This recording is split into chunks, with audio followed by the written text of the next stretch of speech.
జీవితమంతా ఉద్యోగం బాధ్యతలు అని గడిపాను.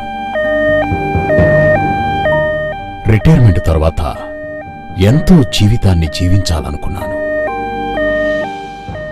నా భార్యతో కోల్పోయిన క్షణాలు, నేను చూడాలనుకున్న ప్రదేశాలు, ముఖ్యంగా నా మనవరాలితో ఆడుకోవలసిన క్షణాలు. కానీ ఈ రోజులా ఇవన్నీ నేను పొందాలంటే నేను బ్రతకాలి, ఖచ్చితంగా బ్రతకాలి. ఎస్, బ్రతికాను.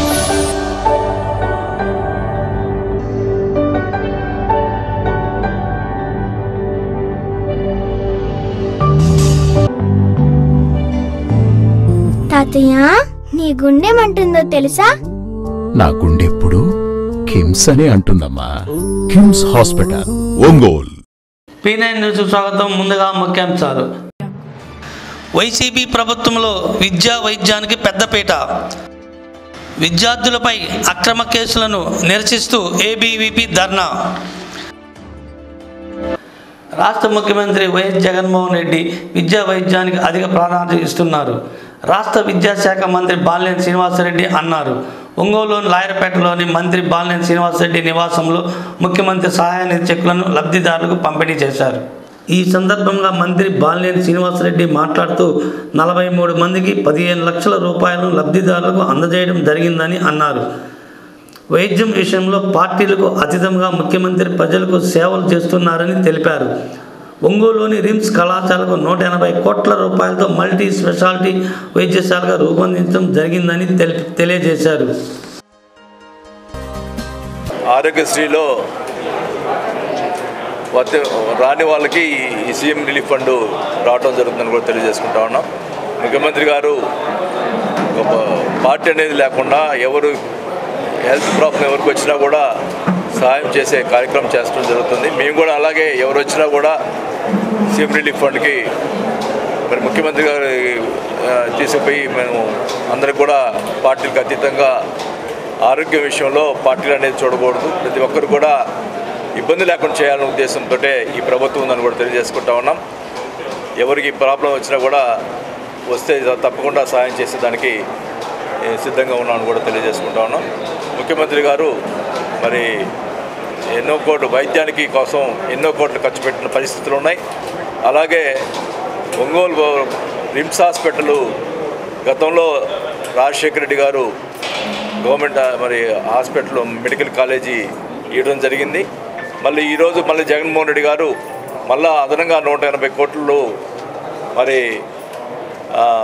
సూపర్ స్పెషాలిటీ హాస్పిటల్ కూడా శాంక్షన్ చేయడం జరిగిందని కూడా తెలియజేసుకుంటా ఉన్నాం. అవి త్వరలోనే టెండర్స్ కూడా అయిపోతూ ఉన్నాయి.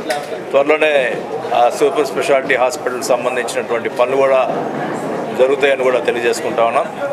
మరి ముఖ్యమంత్రి గారు వైద్యం విద్యా విషయంలో ఎక్కడ కూడా కాంప్రమైజ్ కాకుండా 1000 కోట్లు ఖర్చు పెట్టి ఈరోజు రాష్ట్రంలో మరి ప్రతి పిల్లవాళ్ళకి చదివించే దానికోసం అలాగే వైద్యం కోసం ఖర్చు పెట్టిన పరిస్థితులు ఉన్నాయని కూడా ప్రతి ఒక్కరు గమనించాల్సిన అవసరం తెలియజేసుకుంటా ఉన్నాం. గత ప్రభుత్వంలో ఎక్కడ కూడా విద్య విషయంలో ఎక్కడ కూడా వాళ్ళు చేసిన దాఖలాలు లేవు. మరి ముఖ్యంగా జగన్మోహన్ రెడ్డి గారు విద్యలో ఇంగ్లీష్ మీడియం అయ్యి తీసుకొస్తున్నా కూడా దాన్ని కూడా కోర్టులో వేయించి ఆపించేదానికి ప్రయత్నం చేస్తున్నటువంటి ప్రతిపక్ష విద్యార్థి సమస్యలపై పోరాటం చేస్తున్న అఖిల భారత విద్యార్థి పరిషత్ సభ్యులపై తమిళనాడు ప్రభుత్వం అక్రమ కేసులు పెట్టడాన్ని నిరసిస్తూ ఒంగోలు పట్టణంలోని విద్యార్థుల నిరసన కార్యక్రమం చేపట్టారు. ఏబీవీపీ ఒంగోలు శాఖ ఆధ్వర్యంలో మంగమూరు రోడ్ జంక్షన్ వద్ద గల కళ్లకు నల్ల రిబ్బన్ ధరించి నిరసన వ్యక్తం చేశారు. ఈ సందర్భంగా ఏబీవీపీ జిల్లా అధ్యక్షులు నాగసాయి మాట్లాడుతూ జనవరి 19వ తేదీ తమిళనాడు రాష్ట్రంలో తంజావూర్ క్రిస్టియన్ మినిస్టరీ స్కూల్లో లావణ్య అనే అమ్మాయిని బలవంతంగా మతం మార్చే ప్రయత్నం చేయడంతో ఆ విద్యార్థి ఆత్మహత్య చేసుకోవడం జరిగిందని తెలిపారు. విద్యార్థి పక్షాన పోరాటం చేస్తున్న వెళ్లిన ఏబీవీపీ కార్యకర్తలపై అక్రమ కేసులు పెట్టడాన్ని ఏబీవీపీ తీవ్రంగా ఖండిస్తున్నామని అన్నారు. ఏబీవీపీ నాయకులపై పెట్టిన కేసులు ఎత్తివేయాలని డిమాండ్ చేశారు.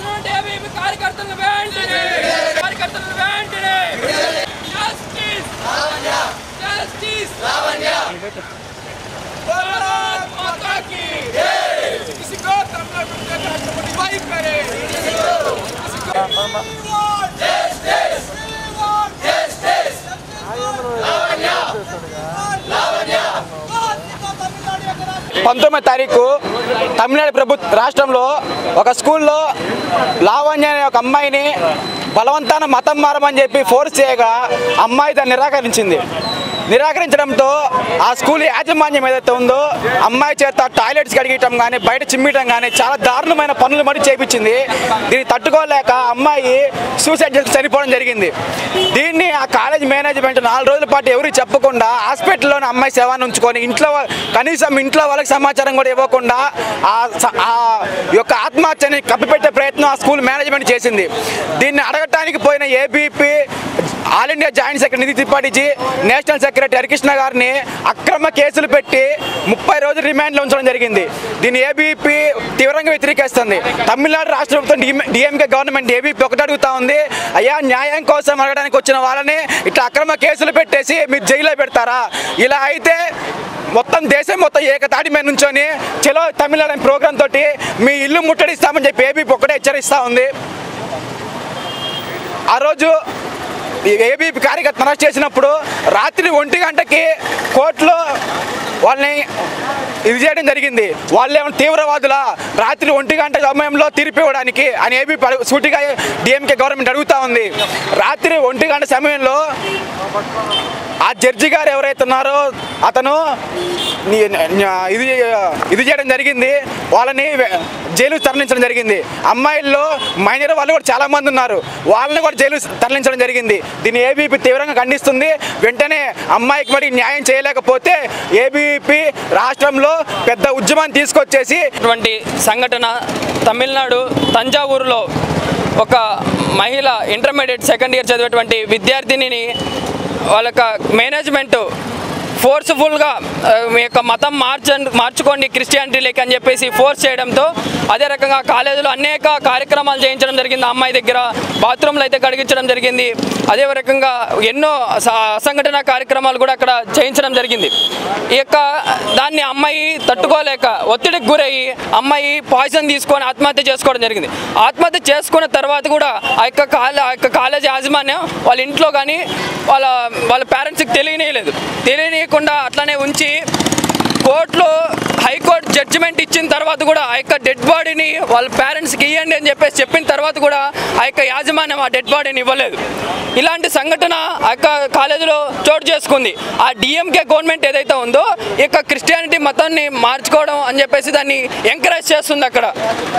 అదే రకంగా కాలేజీలో ఇలాంటి సంఘటనలు ఎలా ఎదురవుతున్నాయి గవర్నమెంట్ కరెక్ట్గా పనిచేస్తుంటే అని చెప్పి ప్రయాణికులకు మెరుగైన సేవలు అందించే దిశగా ఏపీఎస్ఆర్టీసీ ముందుకు వెళ్తుందని Ongole depot manager M Srinivasarao అన్నారు. ఒంగోలు డిపోలో కార్గో డిజిటల్ సేవలను నేటి నుంచి లాంఛనంగా ప్రారంభించారు. ఈ సందర్భంగా డిపో మేనేజర్ మాట్లాడుతూ ఆర్టీసీ ద్వారా కార్గో సేవలను ప్రారంభించి ప్రయాణికులకు సేవలను అందిస్తున్నామని తెలిపారు.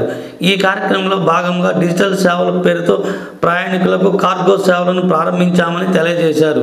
ఈ కార్యక్రమంలో జె శ్రీనివాసరావు, యూనియన్ నాయకులు ఎస్ ప్రసాద్ తదితరులు పాల్గొన్నారు. గత 4 సంవత్సరాల వరకు ఓన్లీ ప్యాసింజర్ ట్రాన్స్పోర్ట్ బిజినెస్లో ఉండేది. 4 సంవత్సరాల క్రితం ప్రయాణికులకు మరింత మెరుగైన సౌకర్యాలు అందించాలనే ఉద్దేశంతో ఈ కార్గో బిజినెస్ని స్టార్ట్ చేసింది. గత 4 సంవత్సరాలుగా కార్గో బిజినెస్ మొదలుపెట్టినప్పటి నుంచి ప్రయాణికుల అవసరాలకు అనుగుణంగా ఎప్పటికప్పుడు వారి సౌకర్యాల నిమిత్తమై అనేక మార్పులు చేసుకుంటూ వచ్చి మరి విజయవంతంగా 4 సంవత్సరాల నుంచి కార్గో బిజినెస్ రన్ అవుతూ ఉంది. మరి దానిలో భాగంగానే మీకు అందరికీ తెలిసిన గత ఒక 6 నెలల క్రితం డోర్ డెలివరీ సర్వీస్ కూడా ఇంట్రొడ్యూస్ చేయడం జరిగింది. మరి వారి ప్రయాణికులు all the way cargo book చేసిన తర్వాత కౌంటర్కి వచ్చి తీసుకుపోవడం, మళ్ళీ అట్లా బుక్ చేయడానికి కౌంటర్కి రావడం ఇన్కన్వీనియన్స్ ఉందన్న ఉద్దేశంతో మరి వాళ్ళ ఫీడ్బ్యాక్ని అనుసారంగా డోర్ డెలివరీ సౌకర్యం కూడా ప్రవేశపెట్టడం జరిగింది. అది కూడా ఎంకరేజింగ్గానే ఉంది. అలాగే మరి ప్రయాణికులకు మరింత మెరుగైన సౌకర్యాలు అందించాలనే ఉద్దేశంతో ఈరోజు మరి డిజిటల్ పేమెంట్స్ సిస్టమ్ ఒక కొత్తగా ఇంట్రొడ్యూస్ చేయడం జరిగింది. ఎందుకంటే ప్రస్తుతం ఆల్మోస్ట్ పేమెంట్స్ అన్నీ డిజిటలైజ్ అయ్యాయి. ఆఖరికి మన బజార్లోకి వెళ్తే ప్రతి షాప్లోనూ కూడా క్యాష్ ట్రాన్సాక్షన్ తగ్గిపోయి డిజిటల్ పేమెంట్స్ ఎక్కువైపోయినాయి. దానిలో భాగంగానే ప్రయాణికుల ప్రస్తుతం బయట మార్కెట్లో ఉన్న ట్రెండ్కి అనుగుణంగా మరి ఆర్టీసీ కార్గోలో కూడా డిజిటల్ పేమెంట్ సిస్టమ్ని ఇంట్రొడ్యూస్ చేయడం జరిగింది. దీని యొక్క ముఖ్య ఉద్దేశం ఏంటంటే ప్రయాణికులు కస్టమర్స్ ఎవరైనా సరే క్యాష్ని క్యారీ చేయాల్సిన అవసరం లేదు. ప్రస్తుతం బయట పబ్లిక్ కూడా క్యాష్ క్యారీ చేయడం తగ్గిపోయింది. ప్రతి ఒక్కళ్ళు ఫోన్పే, గూగుల్ పే లేకపోతే కార్డు యూజ్ చేయడం ఎక్కువైపోయింది. మరి దాని గుండా మరి వాళ్ళ అవసరాలకు అనుగుణంగా మన ఆర్టీసీలో కార్గోలో కూడా మరి ఈ డిజిటల్ పేమెంట్స్ ఇంట్రొడ్యూస్ చేయడం జరిగింది. క్యాష్ క్యారీ చేయాల్సిన అవసరం లేదు, నెంబర్ 1.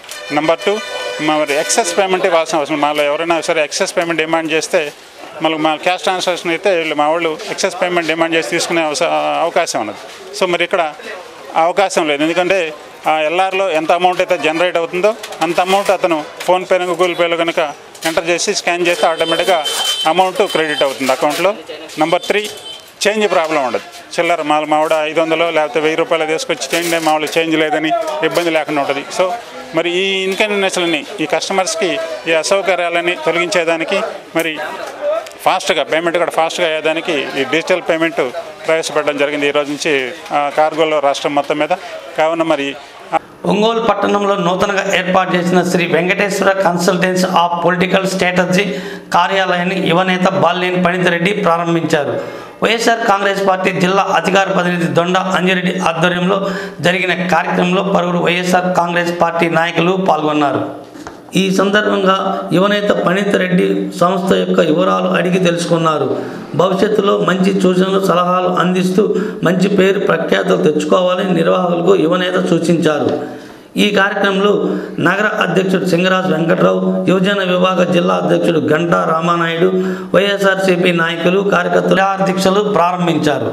ఈ దీక్షలను డాక్టర్ గొడ్డిపాటి సత్యనారాయణ ప్రారంభించారు. జేఏసీ కో కన్వీనర్ మన్నం త్రిమూర్తులు, గోవాడ శ్రీకాంత్, గుంజి వెంకట్రావు, కేఎల్డి ప్రసాద్, ఎర్రమోతు నాగయ్య, ఇస్తర్ల వెంకటేశ్వర్లు, నూతలపాటి వీరాంజనేయులు దీక్షలో పాల్గొన్నారు. ఈ కార్యక్రమం ఉద్దేశించి డాక్టర్ యు దేవపాలన మాట్లాడుతూ ప్రజాస్వామ్యబద్ధంగా పరిపాలన జరిగినప్పుడే ప్రజలు సుఖ సంతోషాలతో అభివృద్ధి చెందగలరని అంటూ ఎట్టి పరిస్థితుల్లోనూ అద్దంకిని ప్రకాశం జిల్లాలోనే కొనసాగించాలని అన్నారు. జేఏసీ కో కన్వీనర్ మన్నం త్రిమూర్తులు మాట్లాడుతూ 170 సంవత్సరాల రికార్డు పరంగా ఒంగోలుతో అవినాభావ సంబంధం గల అద్దంకిని బాపట్లో కలపాలని అనుకోవడం కేవలం అవగాహన లోపం లేక మూర్ఖత్వం అని త్రిమూర్తులు అన్నారు. ఈ కార్యక్రమంలో జేఏసీ కన్వీనర్ సిహెచ్ గంగయ్య, ఇద్వాన్ జ్యోతి,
సాధిస్తామని చెప్పేసి సందర్భంగా తెలియజేస్తూ ఈ నిరసన రిలే దీక్షలు కూర్చున్నటువంటి సోదరులందరూ కూడా కన్వీనర్ గారు గంగయ్య అన్న, కో కన్వీనర్ గారు అయినటువంటి అన్నం త్రిమూర్తి గారు, అలాగే అద్దంకి నియోజకవర్గ టీడీపీ కన్వీనర్ అయినటువంటి అన్న నాగినేని రామకృష్ణ గారు అందరికీ కూడా అభినందనలు ధన్యవాదాలు తెలియజేస్తూ నేను అందరికీ కృతజ్ఞతలు తెలియజేస్తాను. కొనసాగించాలి అద్దంకిని ప్రకాశం జిల్లాలోనే, కొనసాగించాలి అద్దంకి అద్దంకిని ప్రకాశం జిల్లాలోనే కొనసాగించాలి. అద్దంకిని ప్రకాశం జిల్లాలోనే కొనసాగించాలి. P9 న్యూస్ ముగించే ముందు ముఖ్యాంశాలు మరొకసారి. వైసీపీ ప్రభుత్వంలో విద్యా వైద్యానికి పెద్దపీట. విద్యార్థులపై అక్రమ కేసులను నిరసిస్తూ ఏబీవీపీ ధర్నా. ఈ వార్తలు ఇంతటితో సమాప్తం. నమస్కారం.